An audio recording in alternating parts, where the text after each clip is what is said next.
Um, to those of you that have just joined us, welcome to our event tonight. We are Die Linke Internationals, or the working group of Die Linke in Berlin. And today we're going to be talking about it's 10 years since the North African revolutions, and we are very honored and pleased that tonight we have Hossam el-Hamalawy with us to tell you about what was happening at the time and what's going on now. And Hossam is a journalist, a photographer, and an activist with the Egyptian Revolutionary Socialists. He was among the Jan 25 organizers and continues to report dissent at arabawi.org. And we are really, very pleased that he has been able to take the time to talk to us about what's going on and what's been happening, because, of course, there's not been as much coverage of what's going on in Egypt in the last few years, but luckily we're able to talk about it again now that we have the 10th anniversary of the so-called Arab Spring. And that we're going to jump in straight with questions, and that actually leads me to my first question, or our first question, which is if you could tell us, Hossam, how accurate you actually find the term Arab Spring as a description of what happened 10 years ago. Hello, Hannah, and thanks again for having me in this event and giving me a platform to speak. Regarding your question, I use the term only out of convenience because that's the popular term, and usually when you say it, everyone knows what you're referring to. But to be honest, it's not that accurate because the term Arab Spring does not engulf completely all the groups that went on an uprising in 2011. There were many, the region is full of diverse ethnic and cultural minorities and groups, and they took part in the revolt, and they don't necessarily categorize themselves as Arabs. And on several occasions in the past, the idea of Arabism was used against them in one form or another in order to achieve some sort of a racist social control in their societies. So, for example, I mean, we have the Kurds. The Kurds are not Arabs, but they were part of that wave of revolt. So I usually refer to it as regional uprisings, the 2011 first wave of Middle Eastern uprisings. But I don't use the term that much except like out of convenience. Great. So, I mean, oh, sorry, Phil. Go ahead. No, please. No, I was going to say that that's really very interesting. And actually, you already touched on the fact that there were so many groups that took part in this uprising at the time. And but maybe we can kind of go into directly your experience of what happened 10 years ago, because I know you were there and you're reporting from Tahrir Square. So maybe you could talk to us a bit about the background and your personal experience. I've been involved in the Egyptian opposition since I was a student in my undergraduate years. I joined the Egyptian Revolutionary Socialists in 1998 when I was at my third year at university. So I've been involved in the dissident scene for a long time before the revolt. And I consider myself to be fortunate because I saw incrementally how dissent was accumulating and how the road to revolt was being paved years in advance, when everyone back then thought that you were crazy to talk about some form of collective mass action in the future. By January 2011, around the time of the uprising, there was some contradictory general feeling. I mean, on the one hand, anyone could feel that Egypt was heading for an explosion. I already had several blog posts in 2010, for example, where I was talking about the future, and the summary, of what I wrote, so as not to take a long time, is that basically we're heading for an uprising. And this does not necessarily happen because I could see into the future, but I think this was a general observation of anyone who lived in Egypt at the time. You had strikes in literally every single sector in Egyptian society. You had wide disillusionment with the regime's economic policies. In Egypt, we went on an aggressive neoliberal program starting from 1991, 1992. And by the time of the uprising, although Egypt was being celebrated as a success model for the IMF and the World Bank, the situation on the ground was definitely in a much horrible status. And impoverishment and class polarization were accelerating. There was also a wide sense of anger vis-a-vis the police in Egypt. Egypt is a police state. That's hardly news. But I don't think that non-Egyptians at the time understood the level of brutality that the police was involved in micromanaging the daily affairs of the Egyptians. The stereotype, of police violence usually is that, police is violent towards political activists. But you will be surprised that this is not necessarily always the case. At least in the case of the political activists, sometimes the police put some considerations that, these guys are like experienced and they might, after they leave custody, they're going to speak about it, they're going to make a fuss about it, they're going to expose what's happening, blah, blah, blah. So actually the police on some occasions used to treat us a little bit leniently, but not always. But in the case of the average Egyptian citizen on a daily basis, it was any contact with the police was extremely humiliating. And the way that Mubarak policed the country was very similar to a foreign occupation army engaged in pacifying the local population. You used to have police cars that would go on patrol at night in working class neighborhoods and in the neighborhoods of the urban poor. And then they would pick young men, randomly, rough them up, beat them up.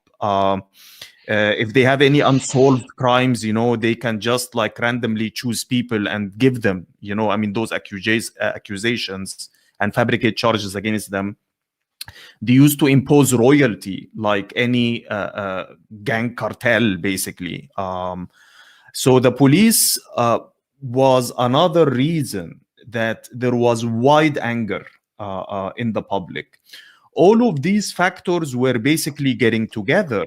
And in the midst of this, the revolution happened in Tunisia, and it was aired live to millions of Egyptians in their homes. And this kind of basically put out a simple message. It's not crazy to have a revolution. Revolutions work. Your Arab dictators are not invincible. And look at Ben Ali, he's been toppled. So if the Tunisians can topple Ben Ali, then we can topple Mubarak too. And this was among the sparks that led to the January revolt. It might have longer roots, but definitely the uprising in Tunisia was the spark for ours. Before the next question, just to anybody watching this on the leftberlin.com, you can ask questions. There's a button bottom right saying ask a question. If you send it in, we'll try and put them to Hossam. I just want to ask Hossam next, who was it who made the revolution? Reading some of the Western reports, you get the idea a couple of people sat on Facebook, they typed some things in and suddenly there were 2 million people in Tahrir Square. What was it that moved from this general state of repression to 25th of January and beyond? In the run-up to the January 25th protests, there were several organizational meetings that took place in order to coordinate the actions on that day. The revolution was not largely spontaneous. Spontaneity is one factor in any political action, and but at the same time, in order to have a successful uprising, you need some level of organization and coordination. Spontaneity is not enough. And in the case of the January Revolution, to be specific, since that's what we're talking about tonight, there were several coordinating meetings between the political Egyptian opposition forces of all streams except Islamists. The Islamists were not initial participants in the uprising. And actually, the Muslim Brotherhood leadership prior to January 25th had declared that they are not going to take part in the protests. But other organizers from the left-wing groups, including my group, the Egyptian Revolutionary Socialists, as well as Nasserists and as well as other political factions, we got together, we agreed on a set of demands. The highest ceiling at the time in the beginning was not the overthrow of the regime, but it was simply the impeachment of the interior minister, Habib al-Adli, as well as the demand for stopping immediately police torture and investigating torture cases. But as the events progressed, spontaneity played a role, and the reaction of the Egyptian people to the calls of the protests on January 25th took everyone by surprise, including the organizers themselves. I remember on that day, I was playing a logistical role, basically. I was among the army of Egyptian bloggers who were tasked with disseminating those visuals of the protests and updates to the widest circle possible among local and international journalists and activists. So after the police dispersed brutally, like the first wave of protests, by the evening, when I started receiving phone calls from colleagues like saying, Hossam, there is 1 million people in Tahrir Square. I was like, I mean, are you out of your mind? Are you smoking something? I mean, this can be like, what do you mean? I mean, I know activists are usually in the habit of inflating numbers, but, not to that extent. Come on. And they were like, no, there is roughly at least 500,000 people in Tahrir Square. And when the visuals started coming in, I was like, oh my God, this is bigger than anything I've ever seen in my whole life in Egypt at the time. And if we manage to sustain the mobilization at least till Friday, 3 days later, then we can start talking about a serious overthrow of the regime is underway. So you say it was a surprise to you how many people turned up. So can you tell us a bit about how it came to the fact that so many people did turn up on that particular day? It might sound very simplistic now, when I say that, there was a call for protests, some people showed up, and then suddenly it snowballed. This might sound like, very simple, and it was that simple. But I think the complications or the other side of the story that tells you how complicated was that process is if you go back in time, for example, in the 1990s or the beginning of the 2000s, and you would tell someone, let's have a protest against Hosni Mubarak, he would tell you that you're mad. This would be something extremely suicidal. In the 1990s, Egypt was going through a dirty war under the guise of a war on terror, whereby dissent was crushed from all shades, not just the Islamists. Industrial actions were a rare phenomena. Industrial struggles were at their lowest. Social struggles were at their lowest. The student movement was confined within the walls of the universities. Once you stepped outside, you were risking being shot by the police. So it was a long process of basically dissent and anger accumulating, starting from the year 2000, to be more specific. that led to the fact that by the time you reach January 25th, 2011, the Egyptian public was like a bomb waiting to explode. The fear from the regime had dwindled. The fear from the police had dwindled. Disillusionment with Mubarak, was very widespread. And there were also an increasingly, like the masses were learning. I mean, the masses were reaching political maturity. All of these struggles that were happening in Egypt in the 10 years prior to the 2011 uprising meant that there was some collective consciousness that understood slogans, that understood how you would organize. So even when people started acting spontaneously on that day and throughout the 18 days of the uprising, this spontaneity did not come from another universe. It came from the struggles that they had went through or that they have seen with their own eyes in the years in the run-up to 2011. So that's what brought everyone together in the end during the uprising. Can we move on to the role of the Muslim Brotherhood? You said at the beginning the Brotherhood wasn't really part of the organising, and indeed it was quite hostile to some of the first actions, and yet very quickly it came to play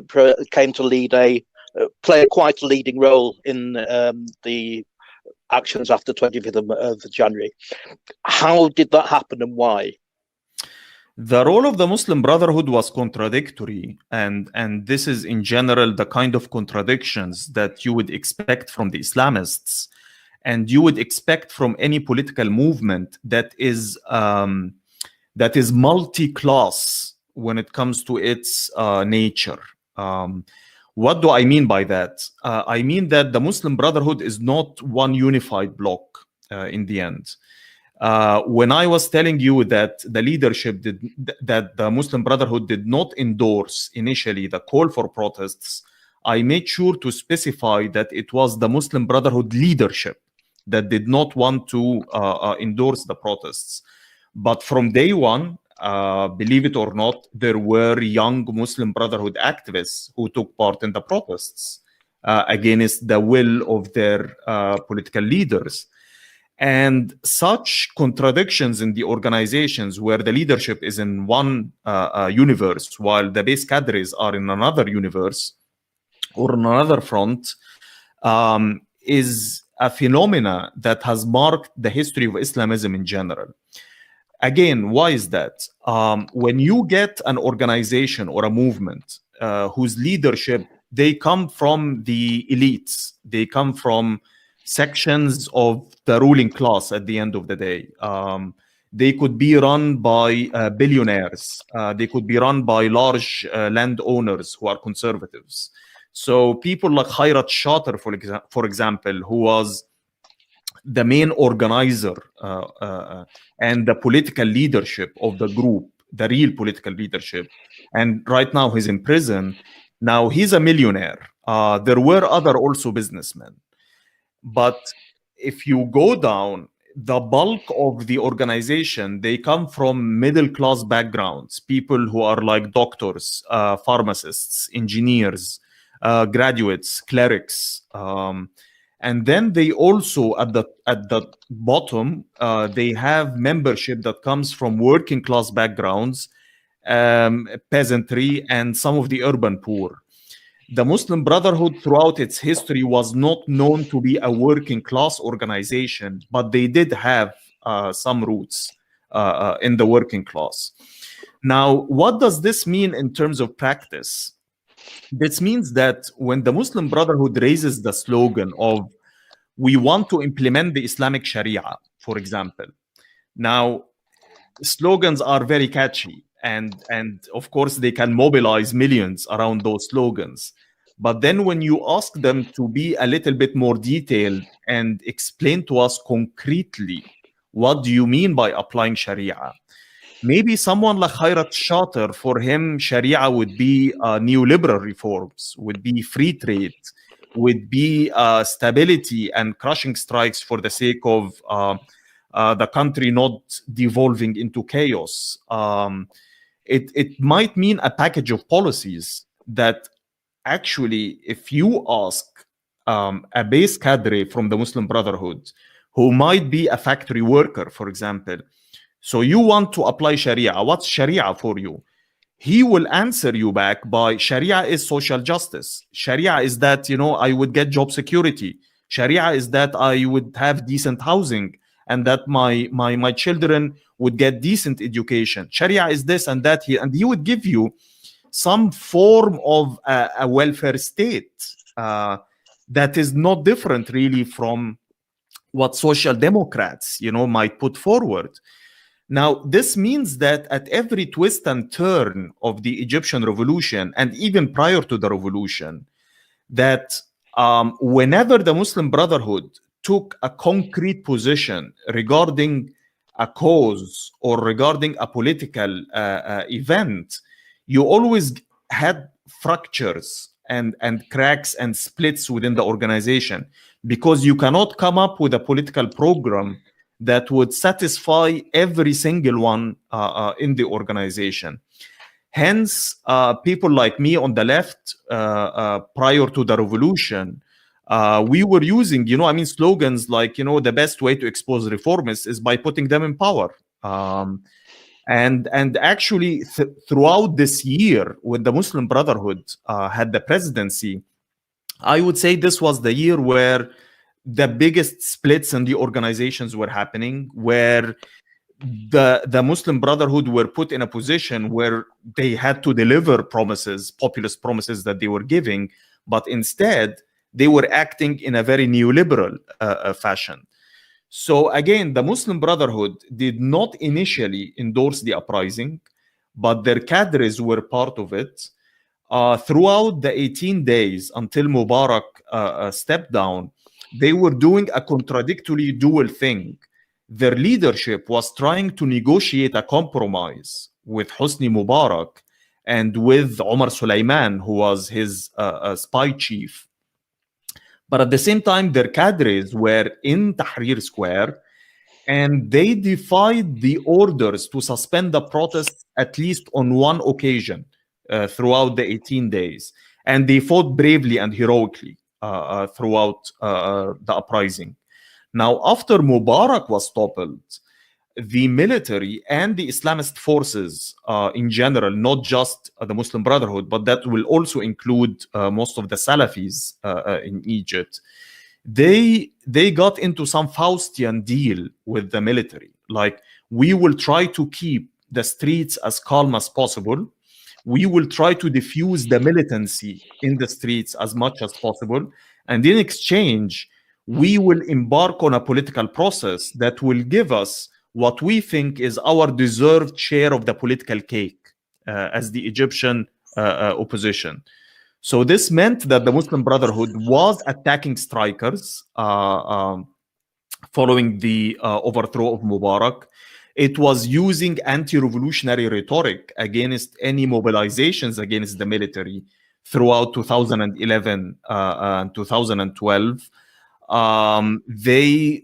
They are the ones who defended the police, for example, when they started attacking us during the November and the December 2011 mini uprisings in what was dubbed as the Muhammad Mahmoud Street uprising. It was the late President Morsi himself who appointed Sisi as the Minister of Defense, and he's the one who refused to hold the military generals accountable for their crimes throughout 2011. He's the one who increased the finances of the police forces and rearmed them again after they were defeated during the uprising. And it's ironically the same arms that they used to massacre his supporters in the end. So as you can see, it was a dual kind of role throughout the uprising. But what is scandalous is the position of most of the left-wing forces during the Egyptian revolution, because the Egyptian Stalinist left, as well as the nationalist left, they have this analysis of Islamism as fascism, which is definitely wrong. The Islamists are not fascists. This means that this does not mean that they are progressive, but fascism distinctively is a social movement with a definite characters and traits that's different from the Muslim Brotherhood. So for them, since these were fascists, they stood by the military counter-revolution in its fight against the Islamists. So the Egyptian left supported the biggest massacres in the history of modern Egypt, which happened in August 2013, because the military was fighting fascism. In the name of confronting fascism, the Egyptian left sections of it also stood by Ahmad Shafiq during the second round of the presidential elections in 2012, when he ran against Mohammed Morsi of the Muslim Brotherhood. So they were willing to go as far as supporting the official representative of the counter-revolution, anything but to get the Islamists in power. So that's, in summary, the role of Islamism and the role of the other political forces vis-a-vis Islamism throughout the Egyptian uprising. Thank you for that. That was very comprehensive and really fascinating. And actually, you've been talking a lot about contradictions and duality just now, and you've also been talking about the army. So that really leads us really nicely to our first audience question. And I'll just do a little tangent that anybody who's listening, you're very welcome to send in questions, and we will put them to Hossam. But the question we have is from Miguel in Berlin, who says, did you manage to win any part of the then army to the revolution, and was this even possible? That's a very good question, and I think this is the question that will determine in the future the fate of any revolution. Can you win over the army to your side or not? And by winning over the army, I don't mean appeasing the military generals who run the army and who are essentially part of the ruling regime. And actually, they are not just part of the ruling regime, they are the last line of defense for the state in any society. The only reason that the military generals did not nuke us in Tahrir in 2011 was the fact that they were not sure about maintaining the ranks and keeping the loyalty of the young officers and the conscripts if they ordered them to open fire on the protesters. That's the number one reason. I know that there are tons of conspiracy theories about how the military actually wanted to get rid of Mubarak. That's why they allowed those Tahrir protesters to do their thing. This is completely untrue. Those hand-picked military generals, no matter how dissatisfied they were with Mubarak over X issue or Y issue, they never dreamt of going against him at the end of the day. But the only reason that they did not fire on us throughout the 18 days was the fact that they did not trust their soldiers to implement those orders. Now, this changed later. It took the army 3 years to re-establish its control over its ranks, over its military officers, over its ground troops, over its conscripts, so as to be able to relaunch the attack, the real attack against the revolution following the coup in 2013. Although the army, already before was involved in several attacks on protesters. There was at least one reported mutiny at some point throughout those 3 years until we reached the coup.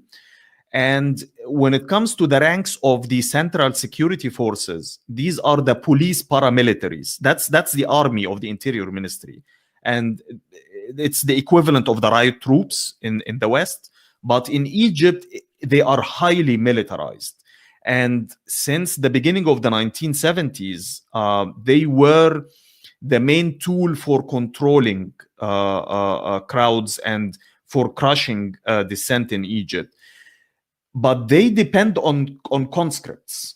They don't depend on like full-time soldiers.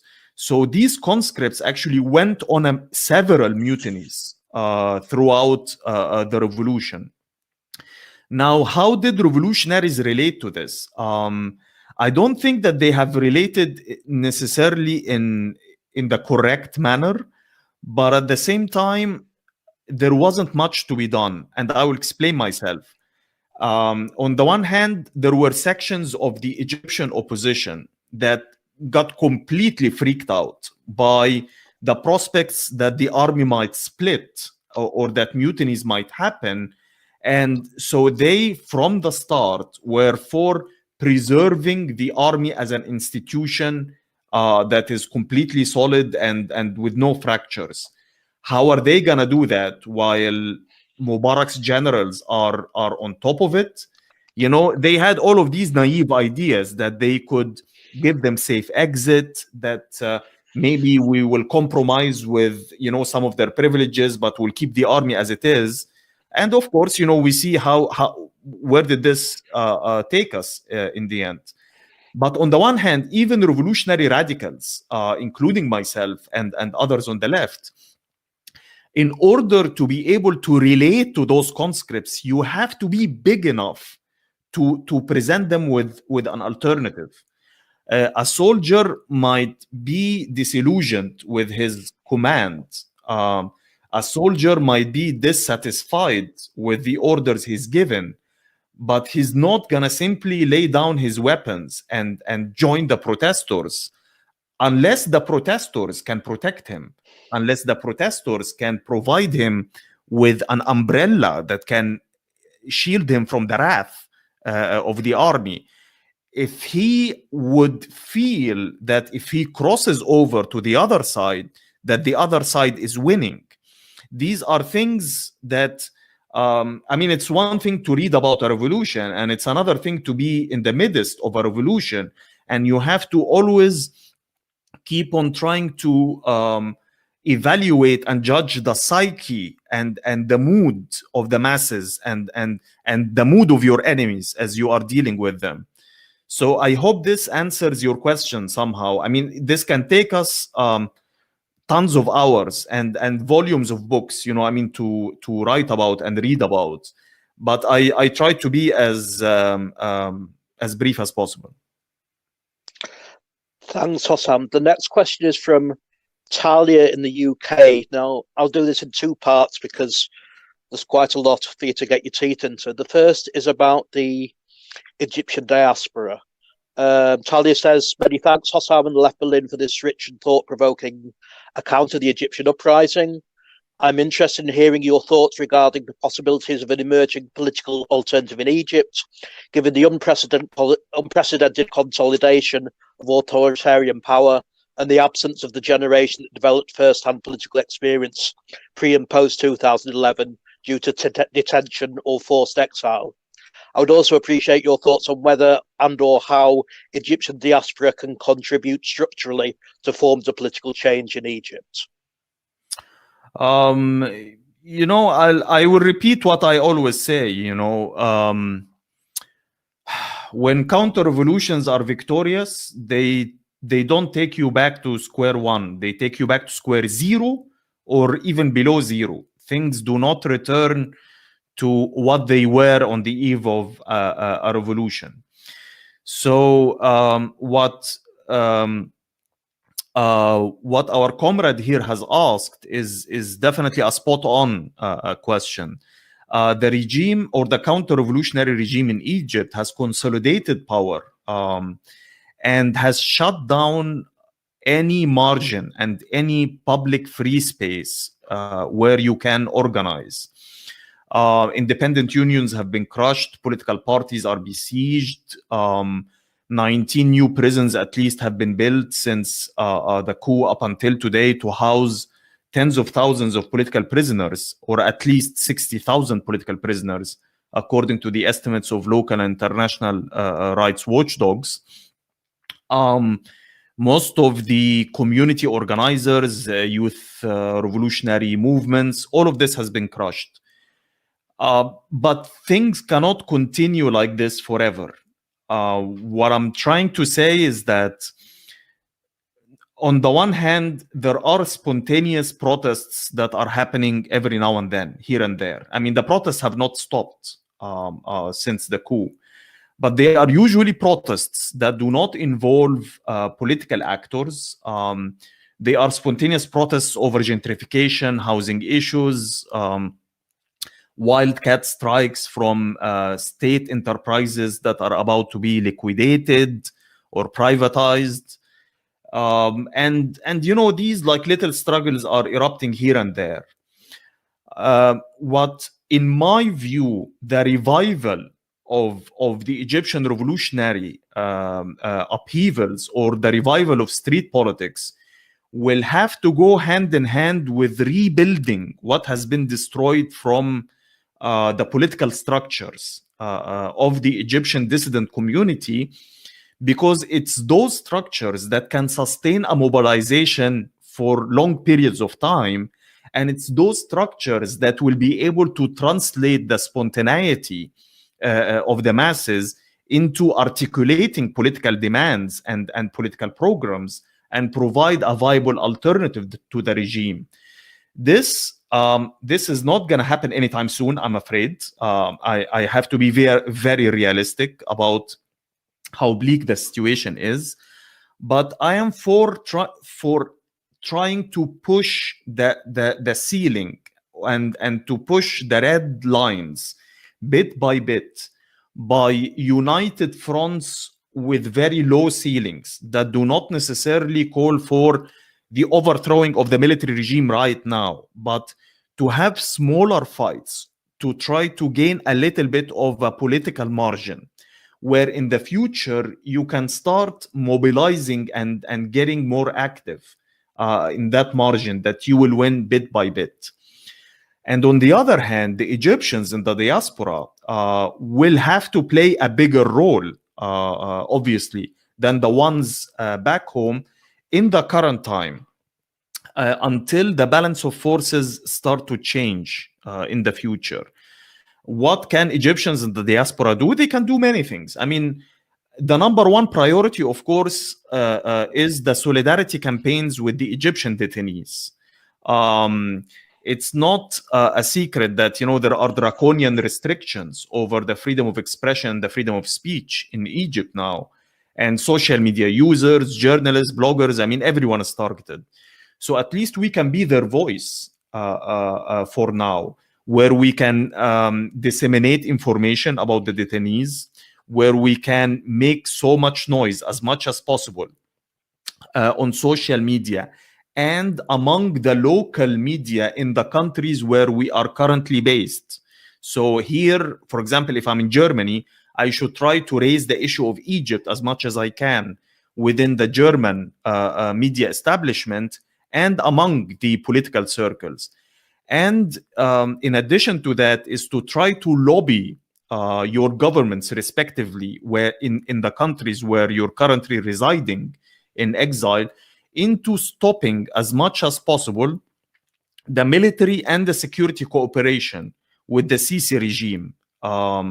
These two things, at least they are campaigns that are like very natural, you know, I mean, things to do in the beginning. And from these campaigns in the future, we can start developing some united fronts that can present a different political alternative to the regime. I know there has been already several initiatives in the past, but in general, I find them more of, I'm not trying to dismiss them, but it's almost a circus. It's not, because there is nothing really that you can do back home at the moment. There isn't any space for you to move. And the opposition abroad has been doing all of these quixotic calls for strikes and protests and uprisings, things that did not deliver and will not deliver anytime soon. So there isn't anything that's concretely viable as an alternative at the moment. But I believe this will evolve out of the campaigns that we are currently involved in. Okay, you've slightly anticipated Talia's final question, which is, How do you see the current wave of labor mobilization in Egypt? It is, of course, different from the years 2006 till 2011. These were the years that preceded the January uprising. And these were the years that the labor movement was being revived. And you feel that it was gaining ground, it was spreading, it was much more optimistic and hopeful and much more confident that they will achieve victory over the different campaigns that they were involved in. The current struggles that are taking place in Egypt, I mean, there are several strikes and labor protests that are happening, by the way, as I'm speaking. I mean, there was the one in Talha, which is located in the Daqahliya province in the Nile Delta, where, for example, workers were striking against the privatization of the firm and its liquidation. Another strike was happening in Hilwan, where our famous steel mills that enjoyed an iconic status in Egyptian political culture, as well as in the labor movement, now they were being liquidated. So the workers were going on strike against it. These are more or less like desperate struggles to try to defend whatever gains left or whatever minimal rights left. It's different from the kind of struggles in the past where you are actually going on an offense, trying to gain more rights that are, of course, well deserved for the workers. So more or less, it is, of course, a positive sign that the labor movement is trying to fight back as much as possible. But at the same time, it's a very depressing scene, whereby independent unions have been crushed already, where the labor activist networks have been, decimated a long time ago. And the strikes that are happening are not the kind of strikes where you can go to other factories and try to agitate the workers into going on solidarity industrial actions. I mean, it is a time of retreat. Now, will this continue forever? No, I believe not. The struggle always goes through cycles where you have an industrial upturn and then an industrial downturn, industrial upturn, industrial downturn. And the same also would go for social struggles and everything else. So I think people like myself and like, the comrade who asked the question, or any of the viewers, we should try to do our best to publicize the strikes that are happening in Egypt, to try to gear up solidarity, solidarity letters and solidarity statements from international trade unions, for example, with the struggle. But we have to be realistic about the ceiling that those strikes have, so as not to take any miscalculated moves about the potential in front of us. These are very risky times. This is a very paranoid and a counter-revolutionary regime. And one miscalculation can lead to very drastic results in terms of people's lives. So we have to be a little bit cautious when we are organizing. Thank you so much for that very in-depth answer. That was very interesting, both hopeful and scary. I have a question. You've talked a lot about the role of many different groups and kind of the role and position within what happened 10 years ago and what's been happening since then. And we haven't really heard much about the role of women. So I wondered if you could say a bit more about that. It's not a secret, of course, that Egypt is a very sexist country where women are in a very discriminated and marginalized status in general. Egypt is one of the most notorious countries where there is sexual harassment, for example, for women in the streets. But this was also weaponized against political dissidents years before the revolution. For example, on the 25th of May 2005, the regime of Hosni Mubarak organized sex assaults against women protesters and women journalists in downtown Cairo in broad daylight on a day where there was a constitutional referendum. And this started a trend among the security services to use that weapon very much. But despite the sexism and despite the sexual harassment and all the other problems facing Egyptian women, if you look at the strike wave in the years in the run-up to the revolution, you will find that women played a central role in the strike wave. Actually, the strike wave itself was initiated by 3,000 female garment workers who went on strike in December 2006 in the city of Mahalla, which is located in the heart of the Nile Delta. And they struck over, some unfulfilled government promises of paying like bonuses. It was a bread and butter issue. But they started to chant, "الرجالة فين الحريمة هم?" Where are the men? Here we are, the women. And they shamed their male colleagues into action. And that's when the entire textile mill went on strike. And after it won, it triggered the winter of labor discontent, where mass strikes were happening in the textile sector, in the transport sector, in the aviation. I mean, everywhere there were strikes. So as you can see, the gender roles were being challenged already in the years in the run-up to the revolution. Throughout the 18 days, I mean, women were part of the Tahrir protesters. They were part of the Tahrir sit-in. They were part of the human shields that were that slept in front of the army tanks to prevent them from suspending the protests. But this does not mean that their situation suddenly became rosy after the toppling of Mubarak. Because, for example, the first women's march that was organized on the 8th of March, 2011, the march was mobbed by conservative members of the public, which could be dated back to the year 2000 with the outbreak of the Second Palestinian Intifada.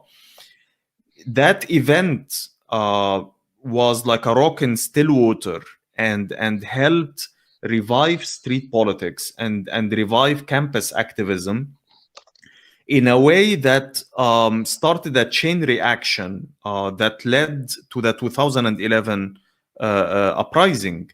Number two is that many of the revolution organizers, their roots, they all go back to the Palestine Solidarity Campaign in Egypt.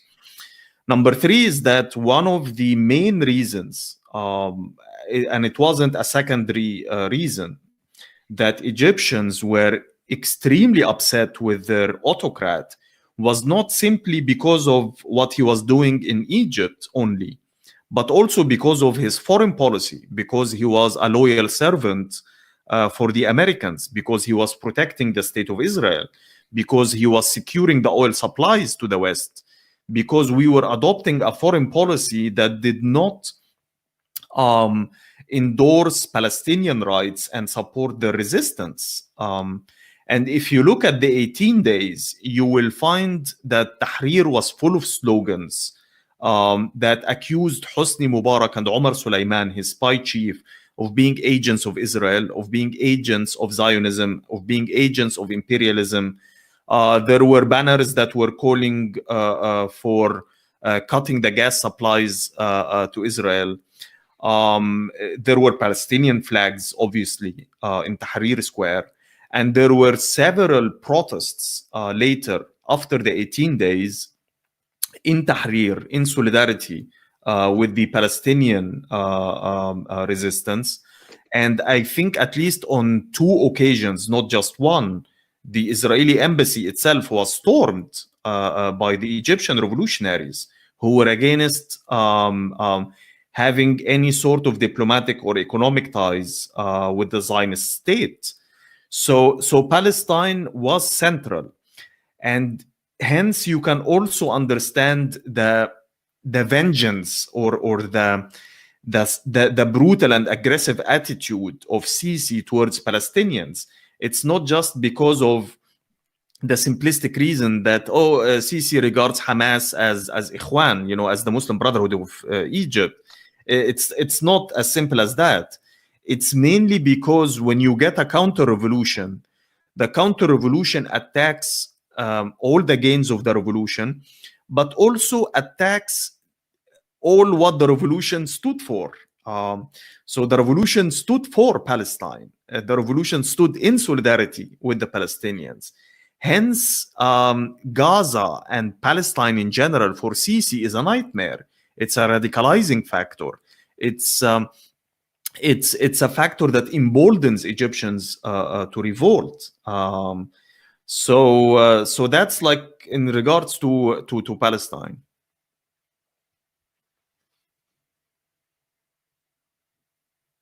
Thank you so much for that, and we're really sorry again for the technical problem. We've hopefully now informed everybody that this has happened. We don't want to keep you too long because obviously you're talking just you, but there was something that I think we haven't really talked about so much yet, but I think it's really interesting and will hopefully also lead us towards kind of talking about what's going on now and a slight comparison with the uprisings of the last kind of year and a bit. Or 2 years now, I guess, is that I wanted to hear your perspective. This is, of course, you're a journalist yourself, what your perspective on the use of the media and social media was at the time. And because, it's been, the Arab Spring or the Arab revolutions from 10 years ago were described as, the Facebook revolution in some ways. And I just thought maybe you could tell us a bit more about how that was used to organize. And then if you have any insight about how that kind of developed in the last 10 years, especially with the other uprisings that have been happening around the region. On the eve of the revolution in 2011, it was a minority of Egyptians who had cyber access or access to social media. But at the same time, the Egyptian blogosphere in general has been creating so much buzz starting from 2005. And bloggers, as well as what became to be known as Facebook activists or social media activists, were part of the dissident movement in the run-up to the revolution. But it's important to understand the dynamics that governed the strength of the Egyptian blogs and the Egyptian social media in general, so as to not to exaggerate or to dismiss their power and their role in the revolt later. The power of the Egyptian blogosphere and social media users stemmed from the fact that there was an unofficial marriage between old media and new media. Our blogs were not followed by millions of Egyptians. Our Facebook pages and Facebook accounts and Twitter accounts were not followed by millions of Egyptians or outside even Egypt directly. But there were a great number of journalists, whether it's from the private media, the newspapers that were owned by businessmen in Egypt, and who enjoyed relatively, prior to the revolution, a bigger or a higher ceiling in terms of the freedom of press vis-a-vis the state-run media. It was the satellite television channels like Al Jazeera and others who were closely following our blogs and our Facebook pages, and they were reporting on them to their audience. So whatever I write on my Twitter account, which on the eve of the uprising was only followed by a few hundred users, no more than 1,000, would reach actually millions of viewers in Egypt and outside if Al Jazeera decides to report on one of my tweets, for example. So I'm not trying to dismiss the importance of the blogosphere and the online media or the alternative media in Egypt in the run-up to the revolution. Because, for example, I mean, they took a much more braver stand vis-a-vis police brutality. They themselves were the subject of torture and crackdowns from the security services. They helped to raise the issue of sexual harassment and women's oppression, as well as causes related to the queer community in Egypt and other issues that were big taboo. So they helped to push those taboos and to push the ceiling even higher. But at the same time, it wasn't just on their own. It was because there was some sort of dependency, a mutual dependency between them and the old media.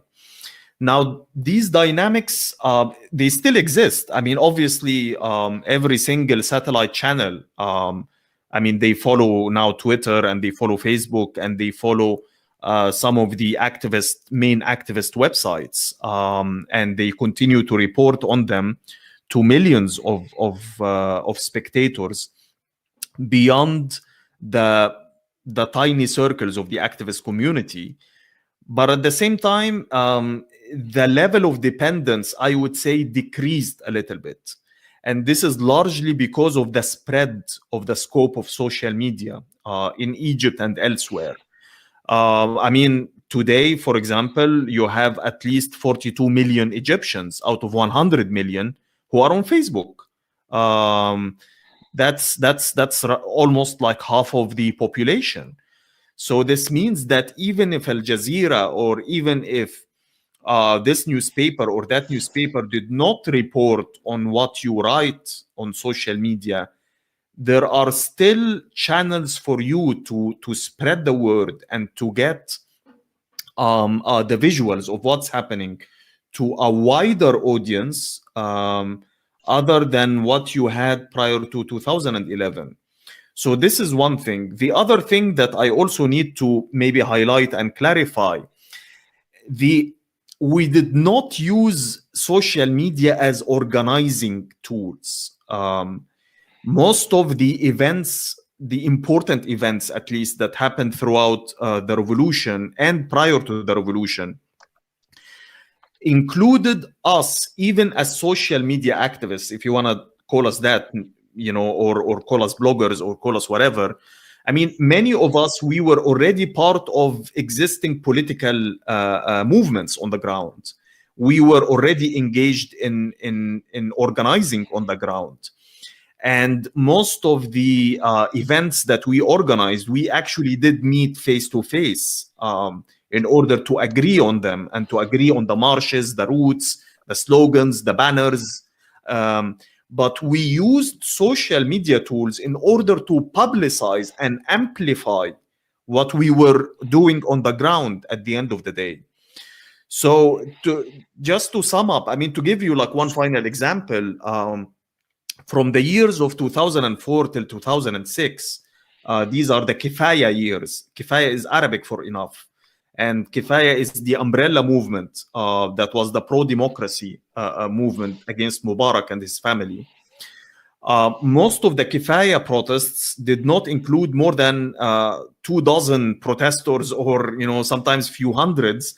And if you're lucky, you can get a couple of thousands. But at the same time, we made sure that the visuals that we snap and we take in these small protests are disseminated to Al Jazeera and to the other social and to the other satellite channels, as well as on our blogs and our social media tools, so that millions outside us would see the actions of this small minority of Egyptians and embolden them to follow suit. And that's how we created the domino effect at the end of the day. Yeah, speaking of social media, we have had our own technical problems this evening, which have been solved now. I'm not sure if it helps the people who are watching live, but we have now put a second video on the leftberlin.com, which is running live, but it will stay there. So We'll post the video links afterwards, and you can watch watch after. Just to bring more up to date, the next question, Hossam, is really what was the impact of 2011? We've had more recently uprisings in Tunisia, in Sudan, in Lebanon. Is there a continuum between what you did then and what's been happening in the last couple of years? Yes, I do believe that there is an organic link between these two waves. One, this is a law of history. This is not something new. When a revolution happens in X country, this does not mean that the surrounding region is usually like an oasis of calmness and stability, and everything is going fine, and it's only this one country that has the uprising. Usually when an uprising takes place in a country, this means the whole region is already unstable, and there are different movements, social movements, and different forms of dissent on varying levels in the rest of the region. So, for example, if you look at the previous Arab Spring, which very few people talk about, is in the late 70s, 1970s. Egypt had the 1977 bread uprising. And this was around the same time that, the following year, in 1978, Tunisia had an uprising led by the Federation of Trade Unions over there. There was the Iranian Revolution happening also at the time. There were mass protests happening in different Arab countries. On the global scale, you cannot separate 1977 in Egypt from the Portuguese Revolution in 1974, from the fall of fascism in Spain in 1975, from the defeat of the Americans the defeat of the Americans in Vietnam in 1975. I mean, all of these events are related at the end of the day. So when you talk about 2011, there were a number of Arab countries that have already been going through a process of dissent accumulation in the previous years, and they had reached already the level of revolutionary political maturity that the situation was ripe for an uprising. So you had an uprising in Tunisia, you had an uprising in Egypt, you had an uprising in Bahrain, you had an uprising in Syria, you had an uprising in Yemen. But this does not mean that the rest of the Arab countries or the countries in the region were all like stable and calm. Algeria had protests. Morocco had protests. In Jordan, they had protests. In Sudan, they had protests. But their protests were not big enough so as to be considered an uprising. Why is that? This is not something that is a defect, of their society, and it's not something that they would be blamed for. It's basically the process of accumulation of dissent differs from one country to the other. So when Sudan broke out in a fully fledged revolution in December 2018, this was already preceded with some cycles of dissent. So they already had protests in 2011. They already had protests, a mini uprising in 2013. So 2018 was like the climax. And at the same time, the Sudanese activist community, those that I've known personally or I'm following on social media, you can always find that they were making references to countries of the first wave. They were comparing themselves to Egypt. They were comparing themselves to Tunisia. They were the Sudanese were waving Algerian flags because they believed rightly that they were in the same boat The slogans of the Egyptian uprising also traveled regionally, and you could hear them in the protests in Lebanon, in the protests in Iraq that broke out. So even when, in my view, the revolution in Sudan and the Algerian semi-uprising have been largely co-opted by now or besieged by the counter-revolution, that this is not the end of the story, and there will continue to be upheavals in the future. And this is not because it's X or Y or Z who is like instigating those uprisings or agitating for them using propaganda, but it's because there are real structural problems in the region. These structural problems could be reduced, in a very simplistic way to two problems, political repression and police brutality, and the lack of economic justice, or like the issue of social justice. So as long as these two structural problems continue, there will always be the objective conditions for a revolt until we manage to address those two problems by radical change. Thank you for that. We don't want to exhaust you, so we'll start wrapping up now. I know you've been talking for ages and you said so many things, and there's so many more things we could ask you, but we don't want you to lose your voice. Thank you. So I think we basically have two final questions. I'll ask one and Phil will ask the last one. And the first one is just what is your position and what it now means to us in the West, both what happened 10 years ago and what's been happening in the last couple of years, and how we can respond to it and what we can learn from it, and how you feel, it's been affecting and reported on in the West, and basically how do you feel being also in Berlin about and seeing how it's being talked about, whether it is being talked about enough in your opinion, kind of the perspective of, I know that's a big question, you can answer whatever part you want from it. Just in terms of, like being in Berlin and us being in Berlin also, and probably a lot of people watching from Berlin, kind of, this kind of context of seeing it from now being in Europe. There is so much that people here in Berlin and in Europe can do in order to help us back home. And by the process of helping us, you're helping yourselves also. Because such autocratic dictatorial regimes that exist in the Middle East and North Africa, they could not have continued to do,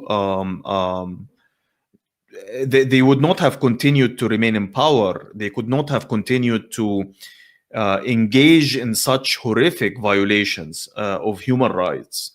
They could not have been able to crush dissent in such a manner without the direct and indirect support of the West at the end of the day. Germany is one of the biggest trading partners with the Sisi regime, and also one of the biggest arms suppliers. France is also the same, the US and Britain. They are all doing business with dictators.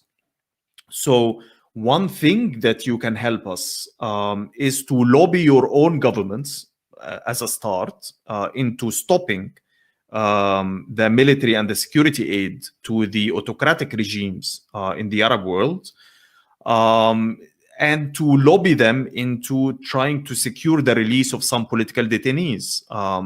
Pressure and lobbying sometimes work. But the thing that you can help us the most with is that actually you do a revolution in your own country. It's as simple as that. We are faced with a global system called capitalism. And this global system is the one behind the regimes that we have in the region, as well as the regimes you have here in the West, where you enjoy more freedoms, definitely, than us back home. But these freedoms were freedoms that were won by centuries of struggle by ordinary men and women of European societies, and they were fought for and paid for by blood on occasions. But at the same time, any form of struggle that you get engaged here in locally, on the long run helps us back home, even if they were simply local struggles over garbage, over the environment, over things that you might consider trivial. But any reforms you manage to grab from that system, any attempt to make your governments much more accountable for their actions domestically and abroad, directly helped us back home. Of course, when I'm here in Berlin and I'm looking back, I mean, there were times where definitely it's very tempting to get depressed over where were we and what we ended up with 10 years later. But at the same time, I think depression is a luxury at this point. The planet is concretely threatened. Our existence as a human race, not just, I mean, in Egypt, but everywhere, is on the verge and on the brink of massive dangers and threats to the environment. And at the same time, with all of these crazy rulers that we have in around the world, starting from the White House itself all the way to Egypt, they are militarized. They do not hesitate about killing their own people if they felt threatened when it comes to their rule. So we have to organize. We should not feel depressed or demoralized, and we should try to maintain our activism even at the minimalist level, so that at least when the tide changes, there would be a nucleus that can expand into a snowball with the snowball effect, and revive once again the tradition of street activism back in our countries.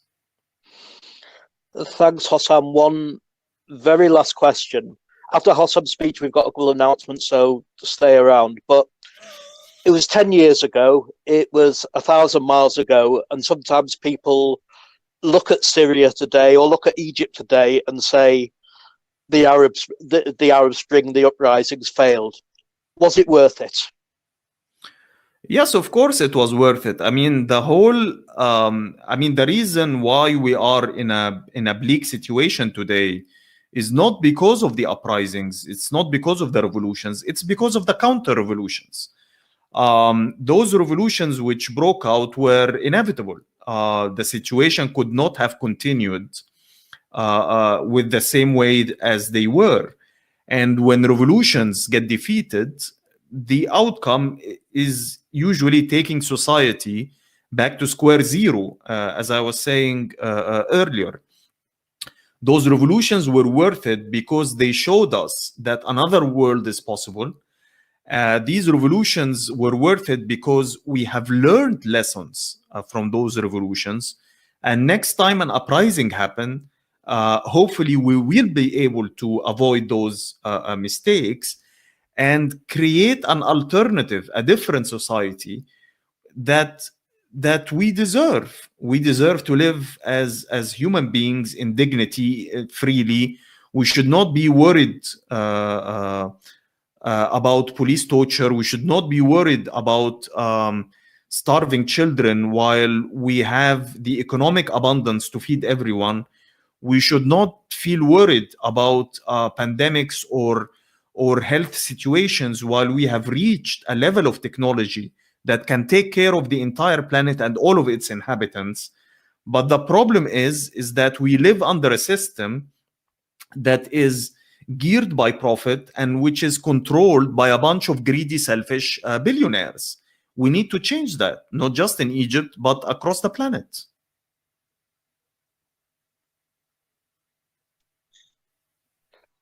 Thank you, Hossam. As Hannah said earlier, we can talk for hours longer about this, but you deserve a pause as well.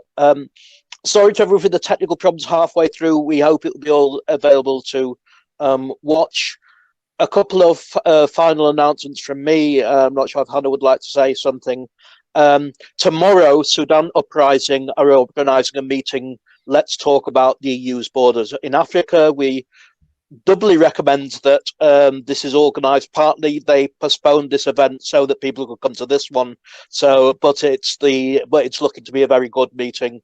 You can find that on the Sudan Uprising homepage, and we paste a link on our Facebook page as well. We have we have monthly meetings. Next month is going to be on gentrification. Migrants responsible for gentrification, what can we do to stop it? In a couple of months, there's going to be a meeting on discussing Palestine in Germany, which is going to be very interesting for people here. In September, we have a summer camp where everyone's invited. You've got plenty of time to find more information. To find more about who we are and what we do, you can either look at the website, theleftberlin.com, or you can, on this page, look at the Ask a Question button, bottom right, and sends a question over there. Maybe, Hannah, you want to say something about the action on Saturday, organised by Polish socialists and feminists? Yes, just quickly also about the Left Berlin or Die Linke Internationals, that we are also on Twitter and Instagram and Facebook, and you should follow us on there. You probably are on somewhere if you're already watching this, but if not, then do. And then we keep people informed about what's going on in Berlin and also around wherever around the world. And yes, just a quick plug for an action on Saturday, which is a Polish collective called Constellation Liberation or Co-Liberation is doing a solidarity action with the recent effective abortion ban in Poland, and will be collecting either donations in the form of either the morning after pill or money towards buying morning after pills, which will then transport to Poland. And this is happening in Hermannplatz this Saturday, 13th of February at 12:30 p.m. So just after midday, I mean. So please do come along and support that. And I just also wanted to say a huge thank you to Hossam for his insights and his input and for his patience with our technical issues. But it was really great to have you here tonight and give us such a very thorough, very thought-provoking talk, basically, because you're by yourself. So thank you so much. And also I hope you can take a bit of a rest from talking now. Thank you.